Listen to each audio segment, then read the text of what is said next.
Poetics. आज मैं आप लोगों से बात करूंगा इस लेक्चर में पोएटिक्स के हवाले से, जिसका उर्दू में तर्जुमा किया जाता है बोती का, आर्ट ऑफ पोइट्री। तो ये एरिस्टोटल ने ये बुक लिखी थी। अब अरिस्तु इसको उर्दू में कहा जाता है। इसका काम अगर हम अरिस्तु के काम को देखें तो फिज़िक्स के हवाले से बायोलॉजी, ज़ुआलॉजी, मेटाफिज़िक्स, लॉजिक, जो आपकी एथिक्स है, एस्थेटिक्स है, पोइट्री, म्यूज़िक और पॉलिटिक्स, इन सब में इसके काम जो है ना वो मिलता है। अब ये जो पोइटिक्स बुक है इसके 26 जो है ना बाब हैं, 26 चैप्टर्स पर ये मुश्तमिल है। अब इसने लिखी क्यों थी? तो इसके लिखने की वजह ये थी कि ये शागिर्द था प्लेटो का, अफलातून का। तो अफलातून ने एक कॉन्सेप्ट दिया था जो इसको हम कहते हैं रिपब्लिक, उर्दू में इसको जमहूरिया कहा जाता है। तो वो जो उसने उसमें कहा था, उसमें एक आइडियल स्टेट का कॉन्सेप्ट था। तो जहाँ पर उसने आइडियल स्टेट की बहुत सारी बाकी चीज़ें भी बताई थी, वहाँ उसने ये बताया था कि एक आइडियल स्टेट में शायरों को नहीं रहने दिया जाना चाहिए, क्योंकि जो पोइट्री होती है या ये ट्वाइस रिमूव फ्रॉम रियलिटी होती है। वो आइडियलिस्ट भी था, यानी ये पोइट्री के बारे में वो कहता था कि ये इमिटेशन ऑफ इमिटेशन है, कॉपी ऑफ कॉपी है, तो ये ट्वाइस रिमूव फ्रॉम रियलिटी है। और ये पोइट्स होते हैं, ये लायर्स होते हैं। असल में वो यूटिलिटेरियन बुनियादों पर पोइट्री को रद्द कर रहा था। वो कहता था कि पोइट्री जो है ये कोई इसका फ़ायदा नहीं है, चूँकि इसका कोई फ़ायदा नहीं है, लिहाजा एक आइडियल स्टेट में शायरों को इजाज़त नहीं होनी चाहिए। अब अरिस्तु जो ये उसका शागिर्द था, तो इसने उसको उसके जवाब में डायरेक्ट तो नहीं उसको मुखालफत की, लेकिन इसने ये जो है ना कहा था कि ये पोइट्री को डिफेंड किया था। और इसमें फिर जो कुछ भी लिखा है उसी को, ये वजह थी कि इसने ये पोइटिक्स लिखी। और पोइटिक्स में जो आपके जैसे पहले 5 चैप्टर हैं वो सारे पोइट्री पर हैं। अब अरिस्तु कहता था इसके अंदर, इस बुक में कहता है कि पोइट्री, ये पोइट्री को डिफेंड करता है और कहता है कि पोइट्री जो है वो इमिटेशन नहीं है और ना ही ये इमिटेशन ऑफ इमिटेशन है, ये नकाली नहीं है। वो कहता था कि poetry is creation, poetry talks to the very essence of human being, कि इंसान की जो असल नेचर है, जो हकीकत है, उसको ये बयान करती है। पोइट्री हमें, प्लेटो कहता था पोइट्री हमें रियलिटी से दूर ले जाती है, तो अरिस्तु कहते हैं कि पोइट्री हमें रियलिटी की तरफ लेके जाती है। तो ये इसके अंदर इसको डिफेंड किया पोइट्री को। और फिर जब इमिटेशन की बात की है, जिसको माइमेसिस भी कहते हैं, उसमें इसने पोइट्री की जो मीडियम है, ऑब्जेक्ट यानी medium of imitation, object of imitation और फिर मैनर ऑफ इमिटेशन की भी बात की है। अब जब वो मीडियम की बात करता है तो कहते हैं कि जिसको आप सीरियस एक्शन कहते हैं, कि वो मीडियम होता है और उसमें लैंग्वेज के जरिए बयान की जाती है। जहाँ तक ऑब्जेक्ट्स की बात है तो मैन इन एक्शन, के इंसानों के बारे में वो बात करती है, यानी वो हमें हकीकत से दूर नहीं लेके जाती, हकीकत की तरफ लेके जाती है, इंसान की असल हकीकत बताती है। और फिर मैनर जो है उसके पास आपको करेक्टर, डायलॉग, या ये मैनर में ये नैरेटिव हो सकती है, ड्रामेटिक हो सकती है, ये स्टाइल हो सकता है। फिर एक जो इसका यानी चैप्टर नंबर 6 से चैप्टर 19 तक, यहाँ पर इसने ट्रेजिडी को डिफाइन किया है।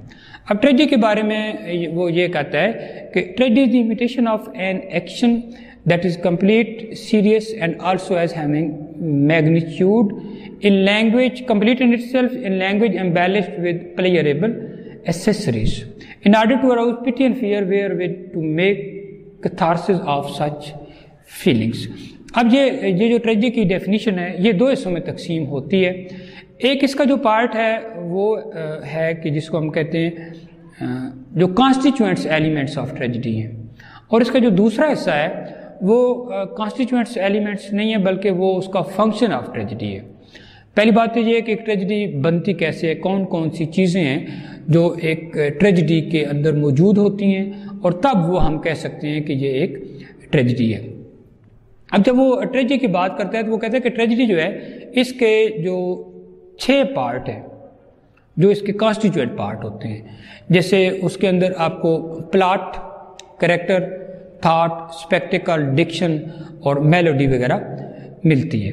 अब ट्रेजिडी के बारे में वो ये कहता है कि ये tragedy is the imitation of an action, कि ये एक ना कोई एक्शन होता है, action mean man in action. और एक्शन की डेफिनेशन क्या होती है? Movement of a character from one position to the other is called action. और इसी एक्शन को प्लॉट कहते हैं। और प्लॉट ये होता है कि plot is that which has proper beginning, middle and end. और there must not be something before beginning and there must be something after beginning. There must not be something after the end, there must be something before the end. और middle वो होता है कि which has something before it and something after it. ये तो है। और फिर अब ये इसमें सिंपल प्लॉट है और फिर कम्प्लेक्स प्लॉट की बात की है उसने। अब सिंपल प्लॉट वो होता है कि जिसमें सिर्फ एक कहानी शुरू होती है लेकिन उसमें जो डिस्कवरी और रिवर्सल नहीं होते।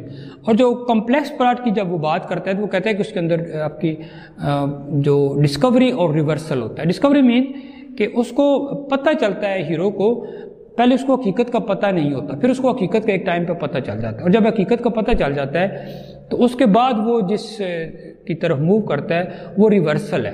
अब पहले उसको डिस्कवरी होती है, फिर वो रिवर्सल होती है, यानी उसकी यहाँ पर वो जो हीरो है उसकी ज़िंदगी बदल जाती है। और यही एक एक्शन की डेफिनेशन होती है कि movement of a character from one position to other where he either dies और he has to face new set of circumstances, या उसको फिर नए सर्कमस्टांसेस फेस करना पड़ते हैं। तो ये तो हो गया, उसने प्लॉट की बात की है, एक्शन की। और फिर वो कहते हैं कि दैट इज़ कंप्लीट मीन इसका प्रॉपर बिगिनिंग और मिडल एंड आता है।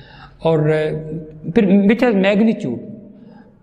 प्लॉट का मैग्नीट्यूड क्या होता है कि इसका मतलब ये उसकी इंपॉर्टेंस नहीं, इसका मतलब उसका साइज़, कि वो जो एक ट्रेजेडी है वो इतनी लंबी नहीं होनी चाहिए, इतनी बड़ी नहीं होनी चाहिए कि उसको, यानी it must be neither too long not too short. अगर बहुत बड़ी होगी तो वो अपना सर खो देती है, कंप्रीहेंड करना मुश्किल हो जाता है। अगर वो बहुत ही शॉर्ट हो तो वहाँ पर ये होता है कि उसको ग्रैस्प करना, तब भी वो अपनी जो मीनिंग है वो खो देती है। लिहाजा ये क्या होनी चाहिए, it must B of even length, ये इसकी एक लेंथ बराबर सी होनी चाहिए। और इसमें फिर जो यानी ये प्लॉट भी हो गया और इसमें करेक्टर वो भी जो होता है, करेक्टर में हीरो, तो हीरो जो है वो उसमें वो गुडनेस भी होनी चाहिए, अप्रोप्रिएटनेस भी होनी चाहिए, ट्रू टू लाइफ भी होना चाहिए। तो ये सारी चीज़ें जो हैं ये यानी कंसिस्टेंसी भी, तो ये जो करेक्टर है उसकी खूबी होनी चाहिए। और ये होना कैसा चाहिए कि a good but not perfect man moving from happiness to misery, कि एक ऐसा बंदा जो गुड है लेकिन परफेक्ट नहीं है, हैप्पीनेस टू मिजरी की तरफ वो मूव करे, and whose downfall comes due to some hamartia, और उसका डाउनफॉल किसी हमार्शा की वजह से, किसी ट्रेजिक फ्लॉ की वजह से होता है। तो जैसे अब इडिपस रेक्स की बात करें तो वो उसके अंदर जो मसला है उसके साथ वो ये है कि उसका डाउनफॉल, उसका जैसे वो बहुत ज़्यादा गुस्से वाला है, वो बहुत ज़्यादा उसको प्राउड फील करता है उसकी वजह से, या वो बहुत ज़्यादा ना क्यूरियस है चीज़ों के बारे में। तो अब ये जो चीज़ है ये इसको हमार्शा कहते हैं। इसकी वो बात की है उसने। फिर थाट होती है, थाट होते हैं जिसको आप intellectual part of A tragedy कहते हैं, कि असल में वो कहना क्या चाहता है वो इस होता है। स्पेक्टिकल, अब स्पेक्टिकल जो है इसमें आपको फिर करेक्टर कैसा लग रहा है, उसका पीछे बैकग्राउंड क्या है और प्लॉट क्या है, और फिर ये जो सेटिंग होती हैं ये सारी भी इसके अंदर पाई जाती हैं। और फिर एक प्लॉट एंड माइथस, ये दो चीज़ें इसने बयान की इसमें। माइथस मीन के जो किसी भी कहानी पर कोई चीज़ अप्लाई कर दी जाती है उसको माइथस कहते हैं। और जो प्लॉट होता है वो सिर्फ ट्रेजिडी के लिए ही वैलिड होता है। इसके बाद जो दूसरा हिस्सा है उसके बारे में वो कहता है कि ये जो है ये आपका जिसको कैथारसिस, फंक्शन ऑफ ट्रेजिडी के बारे में उसने बात की है। और ये जो चैप्टर नंबर जो 20 है और उससे 22 तक उसमें उसने पोएटिक डिक्शन की बात की है। फिर ये जो चैप्टर नंबर 23 है उसमें उसने नैरेटिव पोइट्री और ट्रेजिडी की बात की है, ये जो अभी चल रहा है। फिर जो आपके 24 से 26 तक चैप्टर्स हैं उनमें उसने एपिक की बात की है और साथ ट्रेजिडी की बात की है। अब मैं आप लोगों को जो कैथारसिस है, जैसे अगर हम इसको मेन हिस्सों में तकसीम करें तो 3 बनते हैं पोइटिक्स के। एक माइमसेस वाला थ्योरी ऑफ इमिटेशन, दूसरा डिफरेंट जॉनरा जिसमें वो बात करता है इसकी आपकी एपिक की और ट्रेजिडी की, और फिर आपके पास आ जाता है कैथारसिस। तो कैथारसिस जो है वो मैं आपको आखिर में बताता हूँ। अब ये जो एक इम्पॉर्टेंट इसका हिस्सा है वो ये है कि एपिक और ट्रेजिडी जो है उनके बारे में इसने बात की है। अब एपिक जो होती है ना ये नैरेटिव होती है। ट्रेजिडी की डेफिनेशन ये पढ़ी थी हमने कि tragedy is the imitation of an action, और आगे एक जगह वो कहते हैं एरिस्टोटल के it must be in A dramatic form and not in A narrative form. अगर ड्रामेटिक फॉर्म में है तो ये ट्रेजिडी है, अगर नैरेटिव फॉर्म में है तो ये एक एपिक होती है। फिर जो एपिक है वो बहुत लेंथी हो सकती है, उसके अंदर लंबाई इसकी बहुत ज़्यादा हो सकती है। एक बंदे के साथ मुख्तलिफ़ जगह पर, मुख्तलिफ़ मकामात पर, मुख्तलिफ़ तरह के होने वाले जितने भी वाक़यात हैं वो इसका हिस्सा हो सकते हैं। लेकिन यहाँ पर जो है ट्रेजिडी के अंदर वो एक ही जो एक आपकी रेवोल्यूशन ऑफ सन होता है उसके दौरान, और एक ही करेक्टर के साथ जो कुछ हो, एक ही कहानी उसकी जो है वो बनाई जाती है, वो इसके अंदर आती है। फिर प्लॉट, करेक्टर, थॉट, डिक्शन, ये इसमें भी आते हैं, आपके पास एपिक में भी आते हैं और आपके पास ट्रेजिडी के अंदर भी ये दोनों पाए जाते हैं। और लेकिन ये यानी उसके जो एलिमेंट्स हैं ट्रेजिडी में अंदर, तो ये सारे एलिमेंट्स जो हैं वो पाए जाते हैं। लेकिन ये जो सॉन्ग और स्पेक्टिकल है, यानी स्पेक्टिकल जो सेटिंग है पूरी, और फिर सॉन्ग में जो कोरस वगैरह है, तो ये नैरेटिव में नहीं पाए जाते। और ये दोनों का एक प्रॉपर बिगिनिंग होता है, प्रॉपर मिडल होता है, प्रॉपर एंड होता है, और दोनों का जो प्लॉट होता है वो कम्प्लेक्स हो सकता है, यानी ये नहीं होता कि एक का कम्प्लेक्स हो दूसरे का ना हो। तो ये तो इसने दोनों के दरमियान एक फ़र्क बताया है। तो इसमें इसी में इसने एक कैथारसिस को भी, अब कैथारसिस की जो टर्म है ये दी गई है उसके अंदर, लेकिन उसने इसको, ये बहुत ही कंट्रोवर्शियल टर्म है, इसको उसने मुकम्मल डिटेल में डिस्कस नहीं किया, और लिहाजा क्रिटिक्स जो है वो मुख्तलिफ दूसरी किताबों, इसके दूसरे जो काम उनसे मदद लेके तो इसको डिस्कस करने की कोशिश करते हैं, समझने की। लेकिन फंक्शन ऑफ ट्रेजिडी जो है वो कैथारसिस है। जैसे इसके बारे में एक थ्योरी ये बयान की जाती है कि जिसको आप कहते हैं purgation theory, mean partial removal of excessive humours, कि जब आप ट्रेजिडी देखते हैं तो आपके अंदर जो पिटी और फियर हैं जो वाफर मिकदार में है, जो तो वो जो अगर रॉ उसकी कंडीशन है, तो जब आप बाहर से आपके अंदर अराउज होता है पिटी और फियर, तो उनकी जो अंदर मौजूद हैं पिटी और फियर, उनकी परगेशन हो जाती है, वो पर्ज हो जाए, वो साफ हो जाती है। एक तो ये कैथारसिस है। दूसरा ये है कि जैसे प्यूरिफिकेशन, के ट्रेजिडी जो है वो होती है प्राइड की वजह से या एंगर की वजह से, तो ये नेगेटिव इमोशंस हैं, और जो है पिटी और फियर ये पॉजिटिव इमोशंस हैं। तो जब बाहर से पिटी और फियर एंटर होते हैं तो जो अंदर मौजूद है प्राइड और एंगर वो निकल जाती हैं आपके माइंड से, और जिसकी वजह से ट्रेजिडी हुई है तो वो रिप्लेस कर देते हैं उनको, वो कहते हैं ये प्यूरिफिकेशन। इसके बाद ये है कि तीसरी थ्योरी जिसको क्लैरिफिकेशन थ्योरी कहते हैं। अब क्लैरिफिकेशन थ्योरी का मतलब ये है, वो ये कहते हैं कि परगेशन भी नहीं है ठीक, प्यूरिफिकेशन भी नहीं है ठीक, तो ये फिर ठीक क्या है? वो कहते हैं कि ये जो तीसरी थ्योरी है क्लैरिफिकेशन, ये सही है, क्योंकि ये उनके मुताबिक ट्रेजिडी का मकसद, कैथारसिस का मकसद उस राइटर की फीलिंग, जो राइटर जो यानी जो रीडर है उसके लिए, या देखने वाले की फीलिंग्स ऑफ पिटी और फियर की इसका तल्लक नहीं है, उसका तल्लक है प्रेजेंटेशन ऑफ ट्रेजिडी के साथ। ट्रेजिडी के खुद कैसे है, उसको प्रेजेंट कैसे किया गया, और चूंकि ट्रेजिडी का मकसद होता है प्लेयर देना, तो आया वो प्लेयर देता है या नहीं जो इसके लिए प्रॉपर है, जो एक सूटेबल है। तो ये जो इसके बारे में कैथारसिस है।